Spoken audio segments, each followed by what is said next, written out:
안녕하세요. 사연 많은 유튜브 시청자 여러분. 오늘은 저의 소름 끼치고 기막힌 이혼 사건에 대해 얘기해 드리려 합니다.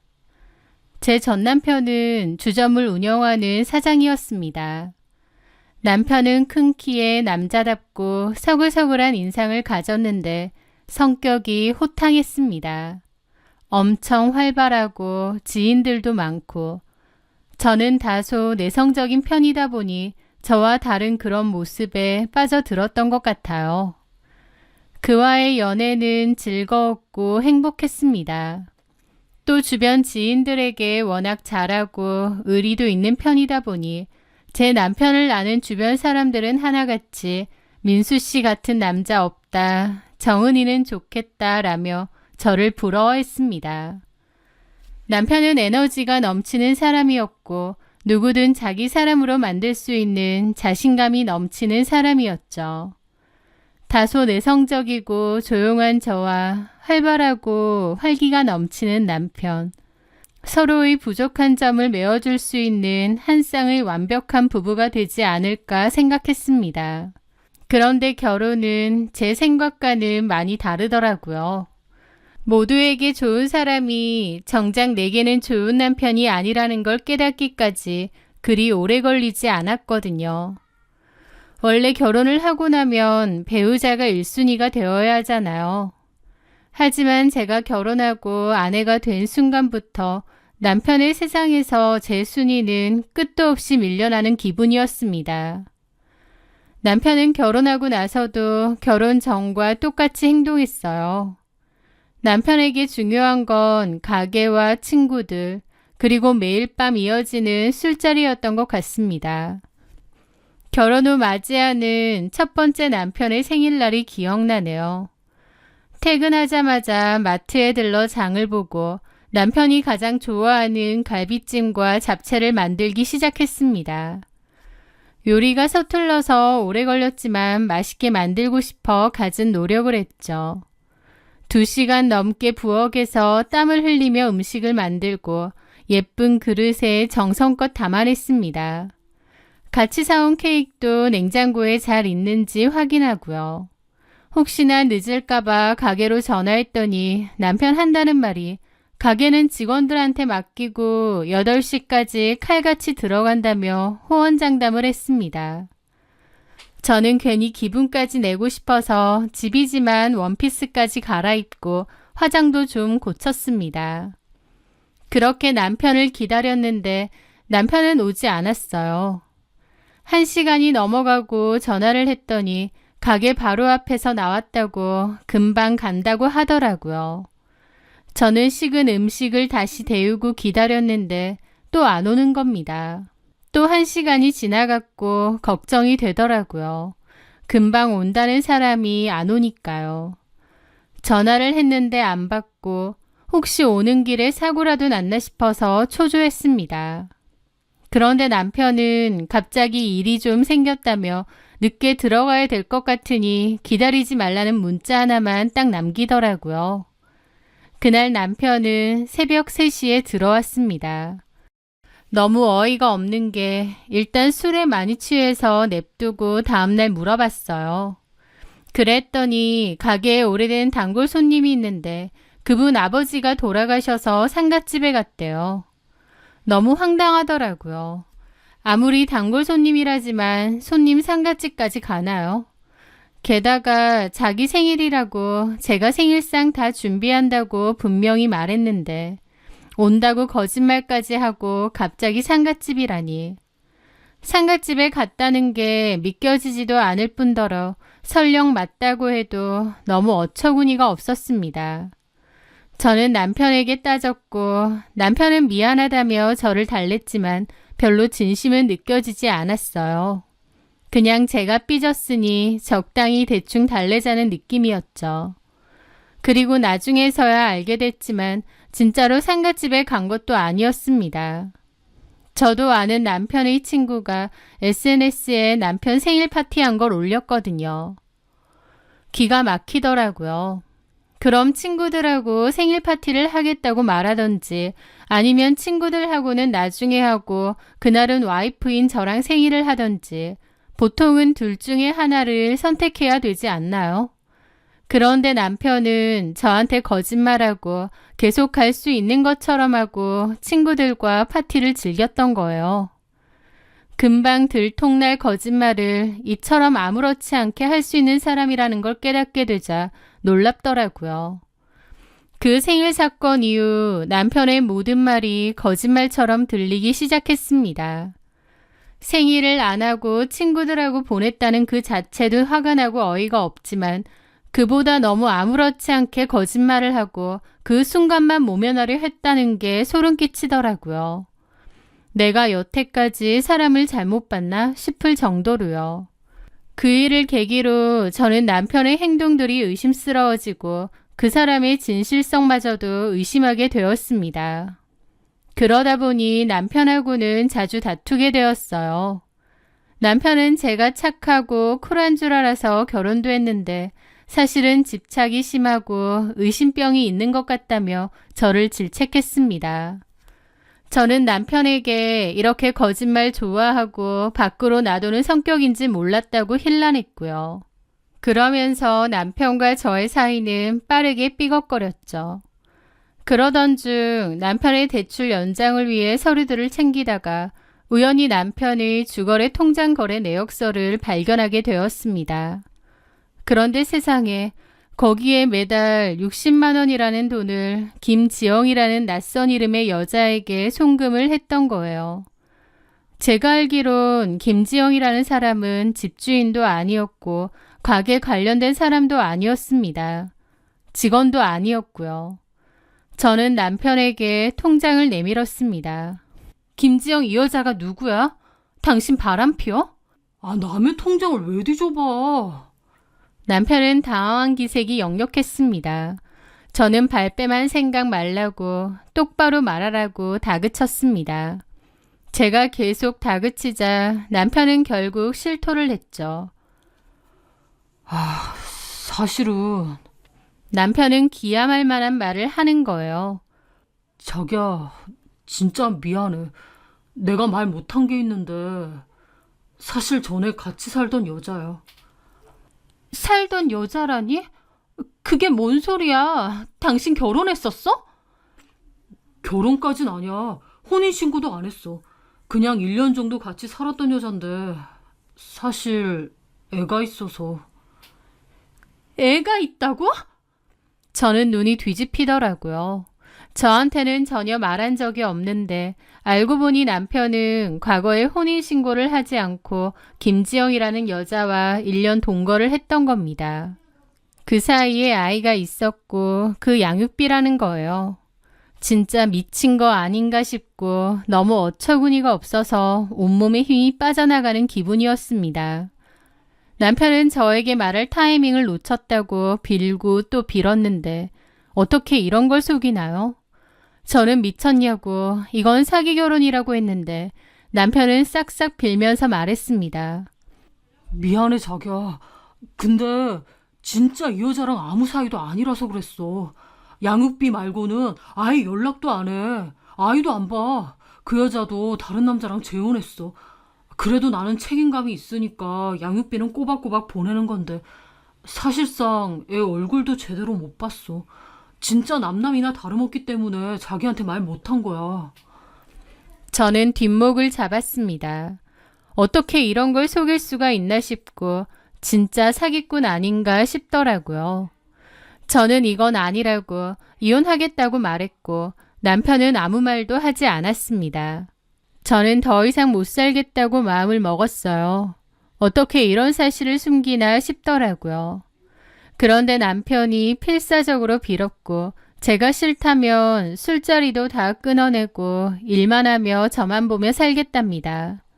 저 없으면 안 된다고 싹싹 비는데 사실 저도 결혼한 지 오래되지도 않았는데 바로 이혼을 한다는 게 좀 망설여지더라고요. 저도 이혼까진 원하지 않았던 거죠. 그러면서 제 스스로 합리화까지 했습니다. 이미 그 여자랑은 끝난 사이고 또 최소한의 책임감으로 양육비는 보내는 것뿐이라고 하니까 그냥 모른 채 할까라고요. 그렇게 저는 수많은 고민 끝에 바보처럼 남편을 한 번 더 믿어보기로 했습니다. 하지만 말이 그렇지 한 번 금이 간 신뢰는 절대 쉽게 회복되지 않더군요. 그날 이후 남편은 정말 잘했고 예전처럼 술 약속도 잘 안 잡고 노력하는 듯 했지만 저는 오히려 그 모습이 연기처럼 느껴지고 소름이 끼쳤거든요. 마음 한구석의 찝찝함은 사라지지 않았죠. 혹시 전처랑 아직도 만나는 건 아닐까라는 불안감이 자꾸만 드는 겁니다. 거짓말을 잘하는 사람이니 그럴지도 모르겠다는 상상이 들었죠. 잠 못 이루던 어느 새벽, 저는 고민 끝에 잠든 남편의 휴대폰에 손을 댔습니다. 제가 본 건 통화 기록과 카톡이었는데요. 연락 기록은 없더라고요. 그리고 카톡에 들어갔는데 거기에서 엉뚱한 덜미가 잡혔습니다. 전처가 아니라 아예 다른 여자랑의 외도를 발견했거든요. 상대 여자의 프로필명은 제이라고 되어 있었고 프로필 사진은 집의 한 구석을 찍은 사진 같았습니다. 그냥 대충 찍은 사진을 프로필 사진으로 해둔 것 같았는데 느낌상 본 계정이 아니라 추가 계정 같았습니다. 요즘은 카톡에도 비밀 추가 계정을 만들 수 있는데 그 여자도 그런 것 같았죠. 어쨌든 그 프로필 사진을 자세히 봤는데 막 찍은 사진이긴 하지만 좀 독특한 디자인의 컵이 작게 찍혀 있더라고요. 이 여자 집인가 싶었죠. 어쨌든 그 여자와의 대화 내용을 열어봤는데 경악했습니다. 자기야, 보고 싶어 죽겠어. 오늘도 가게야? 조금만 참아. 끝나고 갈게. 나도 보고 싶어. 올 때 아이스크림 사와. 알았어. 자기가 좋아하는 거 사갈게. 자세히 적을 순 없지만 그 밑으로 불륜 커플이 할 만한 각종 음담패설도 있었습니다. 그걸 보는데 손이 부들부들 떨렸습니다. 전처와 아이 문제로 저를 기만했던 것도 모자라 버젓이 다른 여자와 바람까지 피우고 있었던 거예요. 그걸 보는데 숨이 턱 막히고 이건 정말 끝이다 싶더라고요. 그 충격이 너무 컸기에 다음날 저는 심한 몸살이 왔습니다. 일도 못 나가고 방에서 끙끙댔죠. 아무것도 모르는 남편 놈은 걱정하는 척했지만 저는 속으로 이를 바득바득 갈았습니다. 그런데 제가 그렇게 누워있다 보니 제 친한 친구였던 연정이가 한달음에 집으로 찾아왔습니다. 연정이는 저하고는 20살 때 국비지원 학원을 다니다가 친해진 사이였어요. 나이도 동갑이고 사는 곳도 가까워서 단박에 친해졌는데 연정이는 저보다 먼저 결혼을 했었다가 2년 만에 이혼을 한 경험이 있는 친구였습니다. 극심한 시댁 갈등 및 남편의 폭력성으로 헤어졌다고 했고 결혼이라면 진절머리 난다고 했던 친구였죠. 어쨌든 연정이와 카톡을 하다가 아파서 아무것도 못 먹고 누워있다고 했고 연정이가 죽을 사들고 왔더라고요. 정은아, 괜찮아? 얼굴이 반쪽이 됐다. 그런데 연정이의 얼굴을 보자마자 참았던 눈물이 쏟아지는 겁니다. 연정이는 왜 그러냐고 했고 저는 남편이 바람 피우는 것 같다고 연정이에게 말을 했어요. 전처 얘기도 하고요. 창피해서 친정 식구들에게도 말 못했는데 연정이에게는 말하고 싶더라고요. 그리고 제 이야기를 듣던 연정이는 저보다 더 분노했습니다. 미친 거 아니야, 너네 남편? 결혼한 지 얼마나 됐다고 봐라? 너 그런 인간이랑 왜 살아? 당장 이혼해. 맞아. 이건 이혼밖에 답이 없어. 근데 우리 부모님도 얼마나 놀랄까 싶고 주변에 말하기도 쪽팔리고. 야, 그런 거 중요한 거 아니야. 내가 이혼해봤잖아. 쪽팔린 건 잠깐이고 부모님한테 죄송한 것도 잠깐이야. 그럼 미친놈이랑 사느니 그냥 이혼하는 게 나아. 내가 도와줄게. 저를 위해 위로해주는 연정이를 보며 저는 눈물을 흘렸죠. 근데 이혼할 때 하더라도 그 바람난 여자는 잡아내야지. 당연하지. 너 그거 카톡 캡처 해놨어? 아니, 그런 것도 안 했어? 해야지 바보야. 그때 너무 경황이 없고 정신이 없어서. 하긴 그렇게 이성적으로 행동이 되겠니? 이해는 해. 어쩌지? 그 여자 잡아내야 되는데. 일단 천천히 알아봐. 만약 그 여자 잡으러 가야 되면 내가 도와줄게. 너가? 당연하지. 내가 안 도와주면 누가 도와줘. 다 도와줄 테니까 필요한 거 있으면 나한테 기대. 알았지? 고마워.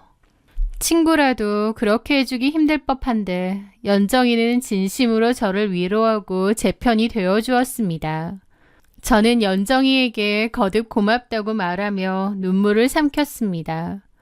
그날 후로 연정이는 매일같이 제게 연락해 남편 낌새는 어때? 그 여자랑 연락하는 것 같아? 여차하면 내가 같이 가줄게. 이혼 준비 변호사 필요하면 말해. 라며 저를 챙겼습니다. 저는 연정이를 완벽한 내 편이라고 생각하며 제가 알아낸 모든 사소한 것들까지 공유했죠. 연정이의 응원에 힘입어 저는 남편의 실체를 더 깊이 파헤치고 싶었는데 남편이 낌새를 눈치챘는지 핸드폰에 잠금 패턴을 걸어버렸더라고요. 그래서 저는 남편의 핸드폰을 뒤져보는 게 어려워졌습니다.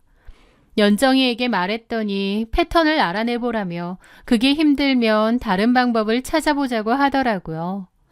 그러던 중 우연히 남편의 핸드폰 패턴을 알게 되었습니다. 남편이 별 생각 없이 패턴을 푸는 걸 뒤에서 봤거든요. 아들 자자 패턴으로 엄청 간단하게 해놨더라고요.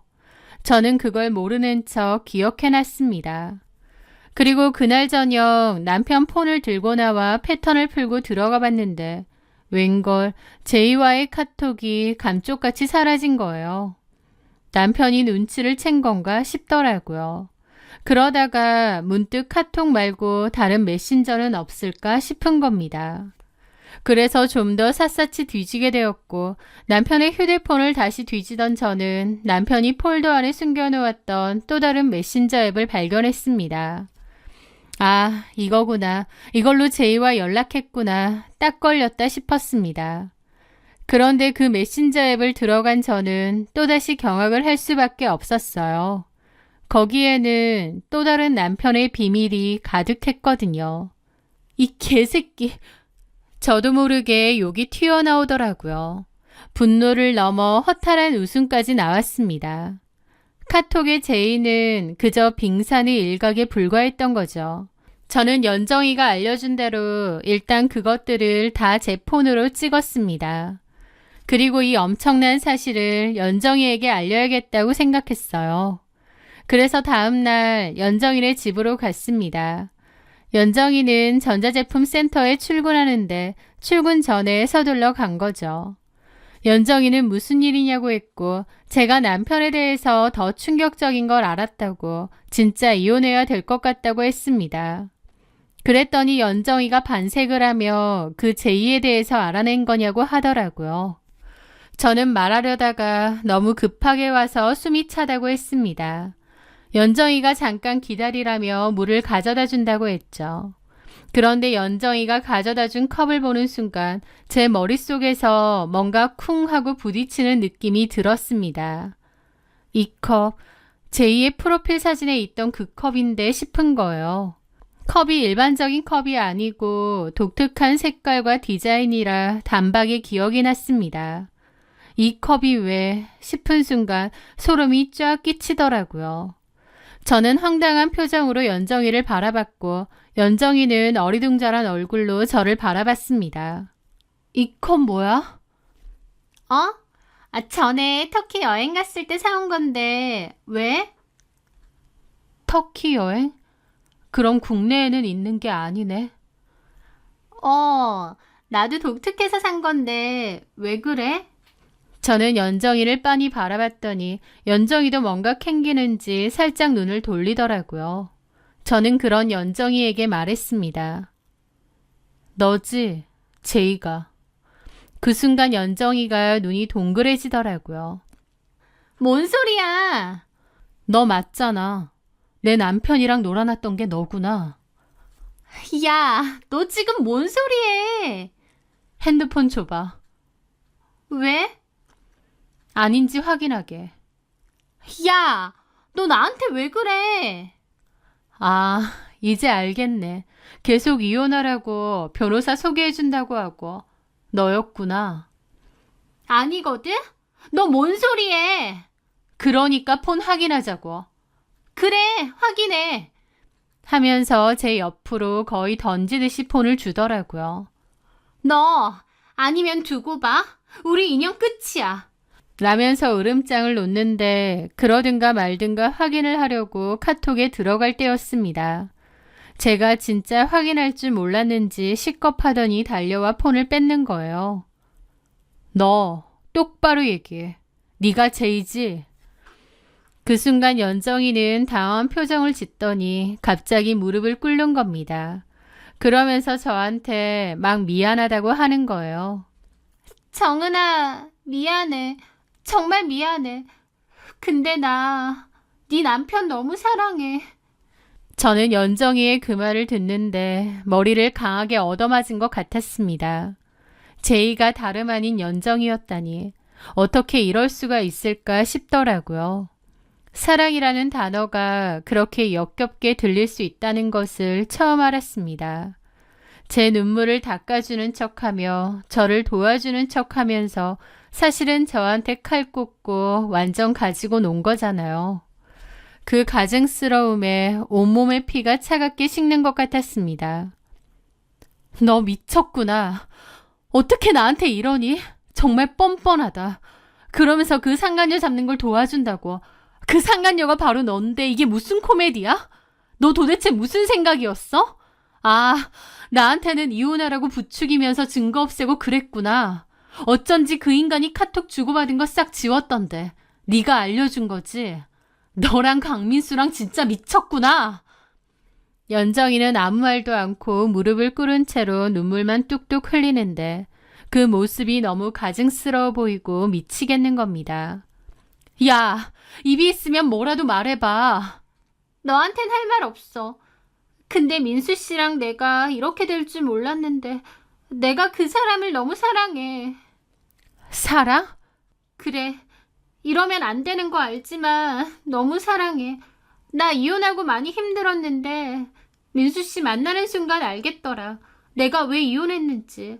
아, 이 사람 만나려고 그랬구나. 내 진짜 반쪽은 이 사람이구나 알겠더라고. 어이가 없으니 웃음까지 나려고 하더라고요. 그러면서 이현정은 저에게 정은아, 너한텐 정말 미안해. 근데 너 이미 민수 씨한테 마음 없잖아. 지긋지긋하잖아. 민수 씨가 과거에 동거하고 애인을 사실 속인 것도 용서하기 힘들댔잖아. 근데 나는 그런 것도 다 이해할 수 있거든. 그럼에도 나는 민수 씨 좋고 얼마든지 품을 수 있거든. 지랄을 한다. 내 앞에서 그런 소리를 하고 싶니? 그만큼 내가 진심이란 뜻이야. 제발 이혼해줘. 원래 하려고 했잖아. 제이가 내가 아니라 누가 됐든 너는 어쨌든 이혼하려고 했잖아. 위자료 명목으로 돈 줄게. 내가 빚을 져서라도 너한테 위자료 줄게. 그렇게 해서라도 내 남편이랑 살고 싶니? 나한테 들어서 얼마나 쓰레기인지 알면서도? 그래도 좋아. 그래도 사랑해. 와, 남자한테 미친 여자가 이런 거구나. 저는 더 이상 아무 말도 하지 않고 벌레 보듯 연정이를 내려다본 뒤 그 집을 조용히 나왔습니다. 그 충격과 배신은 상상 초월이었습니다. 같이 상간녀 잡으러 가자고 했던 친구가 남편의 상간녀였다니 이게 무슨 어처구니 없는 상황인가요? 그런데 더 황당한 건 그날 이후였습니다. 남편은 저에게 모든 걸 다 들킨 것을 안 이후로 집에 안 들어왔고 이현정은 저에게 툭하면 전화해서 이혼해달라고 자기가 부탁한다고 했습니다. 이제 들키니까 아주 대놓고 이혼해달라고 하더라고요. 저는 대꾸할 가치도 없어서 무시하고 제가 해야 될 일을 했습니다. 저는 당연히 남편과 이혼할 생각이었어요. 하지만 순순히 이혼해 줄 수는 없었죠. 저는 제 나름대로 증거를 모으고 소송 준비를 하는 등 바빴습니다. 물론 이현정한테도 소송을 해야 했죠. 그러던 중 시간이 흘러 제가 그 여자들과 만나는 날이 되었습니다. 저는 약속 장소로 향하기 위해 준비를 했어요. 그때의 제 심정은 너무 참담하고 기가 막혔습니다. 내가 어쩌다 이런 일에 휘말렸을까? 결혼 한번 잘못했다가 이게 뭔 일인가 싶었죠. 하지만 간신히 멘탈을 붙잡고 내 할 일을 하자, 그리고 끝내자 그 생각뿐이었어요. 그런데 갑자기 초인종이 울렸습니다. 남편 놈인가 싶었는데 이현정인 겁니다. 제가 전화도 안 받으니 아예 찾아온 거죠. 뭔데? 정은아, 너 왜 전화 안 받아? 여기 왜 오는데? 강민수 너네 집에 있는 거 아니야? 민수 씨가? 아니, 안 왔는데. 연락도 잘 안 되는데. 참나, 그렇게 사랑해서 죽고 못 살겠다더니 연락도 안 되니? 너네 사랑 알만하다. 여길 왜 와? 꺼져. 나중에 상간소송할 테니 그거나 쳐받으세요. 그 말에 연정이는 또다시 무릎을 꿇더라고요. 야, 작작 좀 꿇어. 네 그 싸구려 무릎 나한테 아무 감흥도 없어. 내가 진심으로 말할게. 이혼해줘. 나 민수 씨 너무 사랑해. 그 사람이라면 새 출발할 수 있을 것 같아. 그 모습에 저는 웃음이 막 났죠. 진짜 기가 차서요. 이현정, 내가 한때 네 친구였어서 그나마 불쌍해서 말해줄게. 정신 차려. 강민수 그 인간, 네가 이럴 인간이 아니야. 네가 뭐라고 하든 나를 고소하고 손가락질하고 때려도 나는 그 사람 포기 못해. 참 대단한 사랑이네. 좋아. 그럼 너 지금 나 따라가자. 어디 가는데? 어디 가긴 강민수 만나러 가지. 민수 씨를 어디서 보는데? 이혼 얘기하러? 참나. 그래, 나 이혼할 거야. 그런 쓰레기 같은 인간하고 더는 못 살겠어. 너하고 달리 나는 비위가 너무 약해서 그런 쓰레기랑 도저히 같이 못 살겠다고. 네가 그 쓰레기 주워다 살아. 정말 그래도 돼? 그래, 자존심도 없는 년아. 그러고 살아. 근데 그 전에 일단 따라와. 따라와서 직접 보고 얘기해. 저는 가방을 챙겨 나갔고 연정이도 저를 따라오더라고요. 제 차 타고 목적지로 가는데 아무 말도 안 했습니다. 그 상황이 너무 기가 막혔어요. 세상에는 별의별 일이 다 있지만 나한테도 이런 일이 생기는구나 싶어서 헛웃음이 자꾸 나더라고요. 제가 자꾸 웃으니까 연정이가 보는 겁니다. 왜 웃어? 내 꼬라지도 웃기고 네 꼬라지도 웃겨서 웃는다. 나 그 인간하고 이혼할 거야. 더 안 살아. 그리고 너한테도 상간소송 걸 거야. 소송 걸지 말고 내가 그냥 위자료 주면 안 될까? 너 돈 많니? 얼마 줄 건데? 그 말에 연정이는 아무 대답 못 하더라고요. 상간소송으로 정당하게 받아낼 거고 재판 결과까지 다 받을 거니까 그렇게 알아. 그리고 강민수 그 인간만큼 너도 소름 끼치는 쓰레기라는 거 알아두고. 연정이는 아무 말도 안 했습니다. 다 왔네. 따라와. 연정이는 죄인처럼 고개를 숙이고 저를 따라오더라고요. 저는 카페 한 곳에 자리를 잡았습니다. 여기로 민수 씨가 와? 삼자 대면하게? 내가 다 인정했잖아. 그 말에 저는 또 웃었죠. 삼자 대면 같은 소리 하네. 한 6자 대면 정도는 되겠다. 그게 무슨... 잠시 후 어떤 여자가 왔습니다. 그 여자는 저희 앞에 앉았고 연정이는 황당하게 보더라고요. 그 여자가 먼저 이현정을 보며 저에게 물었습니다. 이분은 누구시죠? 그쪽이랑 똑같은 상황이에요. 참나. 그 말에 그 여자 황당해하고 연정이도 묻는 겁니다. 정은아, 이 여자 누구야? 있어봐. 올 사람 더 있으니까. 마침 저기 오네. 잠시 후 다른 여자 한 명이 더 왔습니다. 그 여자는 엄청 어리고 앳된 얼굴이었죠. 쭈뼛거리더니 앉더라고요. 이 여자는 또 누구? 한 명 더 와야 되는데. 잠깐만. 저는 한 명 더 오기로 한 여자에게 전화를 했는데 전화를 안 받더라고요. 안 오고 잠수 탔네. 됐고 그냥 이렇게 얘기하지 뭐. 이게 다 뭔데? 연정이의 물음에 제가 대답했습니다. 뭐긴 뭐야. 나 빼고 강민수 그 인간이 만나는 상간녀 모임 아니야. 그 말에 연정이는 눈이 휘둥그레지더라고요. 뭐라고? 제 말에 한 여자가 발끈하더라고요. 저기요, 상간녀라뇨. 저는 진짜 유부남인지 몰랐거든요. 몰라서 만났다는 증거는 갖고 있어요? 아니, 그런 증거가 어딨냐고요. 저는 피해자예요. 그럼 나중에 강민수 오기로 했으니까 그때 둘이서 알아서 얘기해요.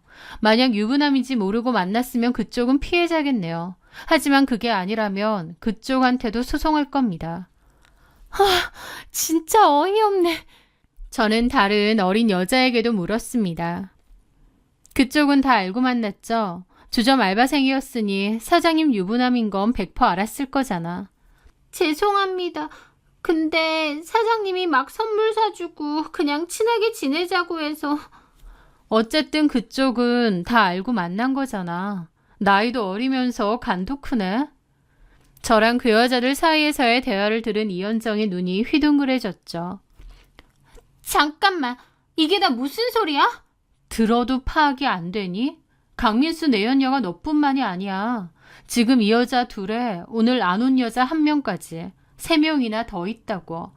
내가 밝혀낸 건 이 정도인데 모르지 더 있는지. 뭐라고?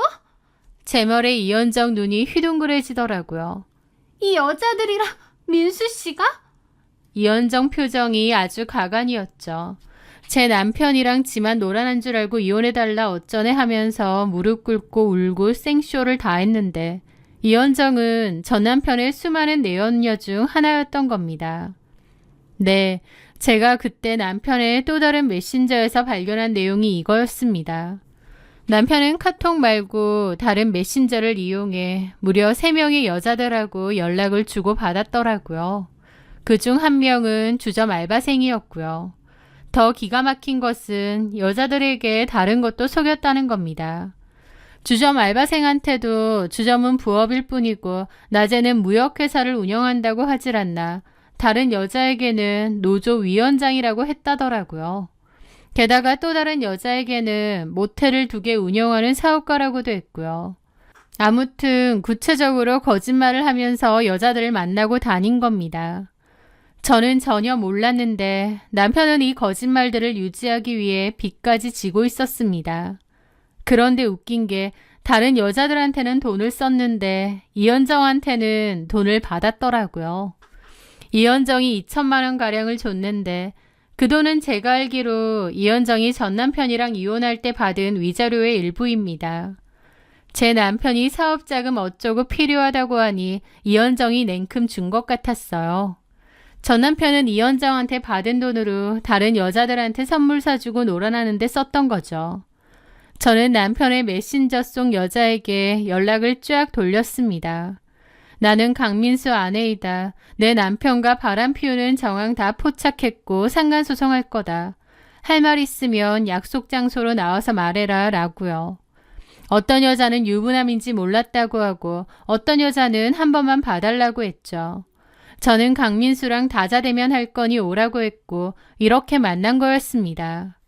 저는 그 자리에 남편도 불렀어요. 여자들이 올 거라고는 안 했고 이혼 서류에 도장 찍을 테니 오라고 했습니다. 남편도 좀 있으면 올 예정이었죠. 아무것도 모르다가 그제야 모든 사실을 알게 된 이현정은 충격이 엄청나 보이더라고요.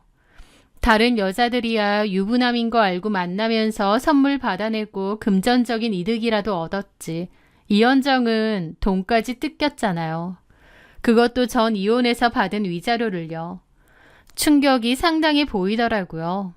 잠시 후 카페 문이 열리며 강민수가 들어섰는데 걸어오다가 제 옆에 여자들 보고 기함하며 도로 도망하려 하더라고요.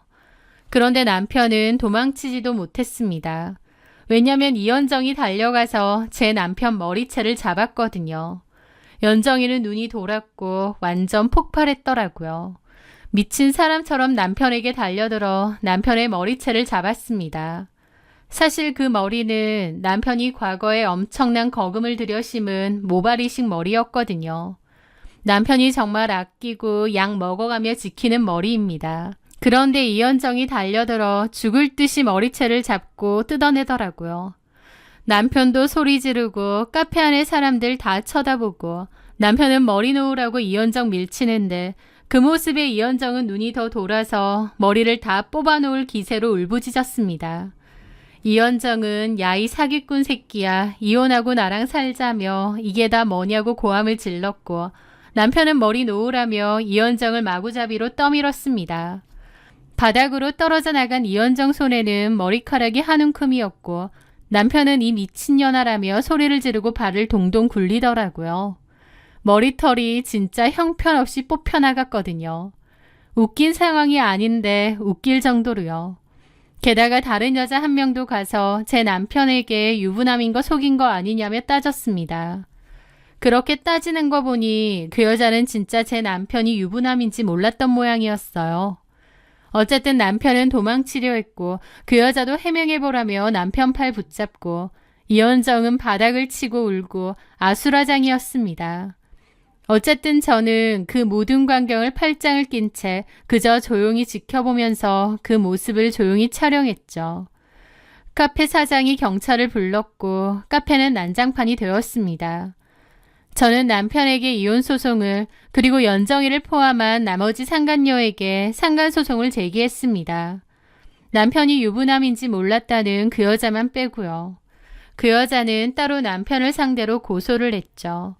남편은 연정이를 폭행으로 고소했고 연정이는 남편을 사기죄로 맞고소했습니다. 그야말로 진흙탕 개싸움이었죠. 남편 강민수는 마지막까지 제게 연락해 한 번만 봐주면 안 되겠냐며 애원했고 심지어 저희 부모님까지 찾아가 무릎을 꿇는 쇼를 벌였습니다.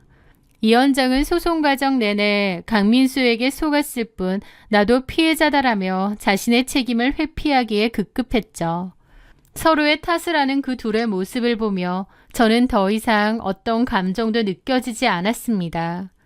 그저 이 모든 것을 빨리 끝내고 싶다는 생각뿐이었습니다. 저는 변호사의 도움을 받아 차분하고 철저하게 제가 받아야 할 모든 것을 요구했습니다. 남편의 거짓말로 인해 발생한 정신적 피해에 대한 위자료, 상대 여자들에 대한 위자료를 받아냈죠. 지지부진한 법정 다툼은 무려 1년 정도가 걸렸고 그 지긋지긋한 싸움 끝에 법원은 제 손을 들어주었습니다. 모든 과정이 끝난 후 족쇄가 풀린 듯한 해방감이 들더라고요. 길고 길었던 악몽이 끝났구나 싶기도 하고요. 남편은 저 말고도 그 여자들과의 여러 개의 소송에 휩싸여 있었습니다. 이현정은 이혼한 전 남편에게서 힘들게 받은 위자료를 제 남편에게 홀랑 뜯기고 또 본인의 상간소송 위자료로 저에게도 남은 돈을 줘야 했죠. 전 남편에게서 받은 위자료가 피 같은 돈이라고 할 땐 언제고 저한테 위자료로 다시 준 상황이니 얼마나 한심하던지요. 전 남편과 이현정은 그 후 완전 원수지간이 되어 악착같이 싸우고 있는데 서로 팽팽하게 싸워서 계속 다툼이 있는가 보더라고요.